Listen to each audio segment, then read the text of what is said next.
We've all made the joke that we've been more or less reliving the 80s and 90s as of late. I mean, Mad Max, Jurassic Park, Terminator, we've got Power Rangers on the way. However, the biggest difference that I've noticed between the films that we have coming out now, as opposed to the kind of sequels and add-ons we've been getting from, well, over a decade ago, is that we now have people coming onto these projects that actually care about the source material, that actually want to do them justice. It also helps when you get the glowing endorsement of the people who originated these franchises in the first place.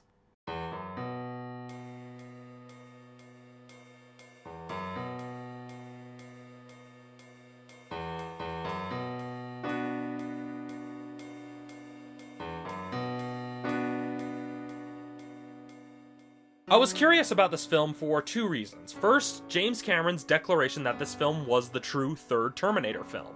While I've been wary of his endorsements ever since seeing Captain Harlock, the fact that the creator of the Terminator franchise liked this film is something that I couldn't really ignore. The second thing that had me curious was the idea of turning John Connor into the villain. Now, this isn't a spoiler because this is a detail that was given in the theatrical trailers. At least that was the detail given in the trailer of it that I saw when I went to see Jurassic World the first time. Now, believe me, that factoid is only the tip of the iceberg for this film. The story follows the simple premise of what happens when the timeline is further altered to the point that Sarah Connor already knows about the war with Skynet long before Kyle Reese arrives in 1984. It's an idea that would have been easy to screw up, but the film manages to execute it really well. It expands on the idea of trying to change the future, trying to defy fate, and ultimately shows how nothing is set in stone.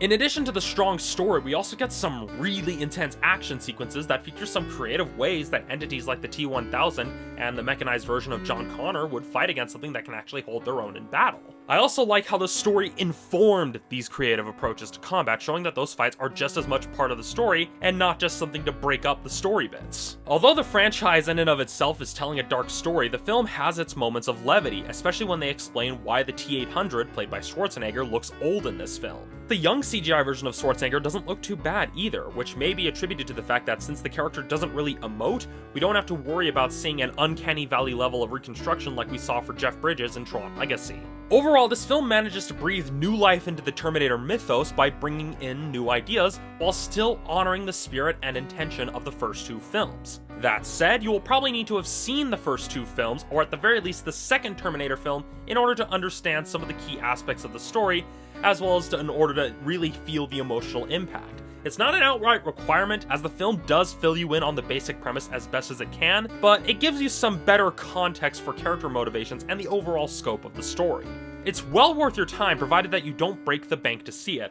I saw the IMAX 3D showing, and while the film does use some of the more gimmicky shots for the 3D, it's not something that really adds to the overall experience, so viewing it in 2D will work just fine.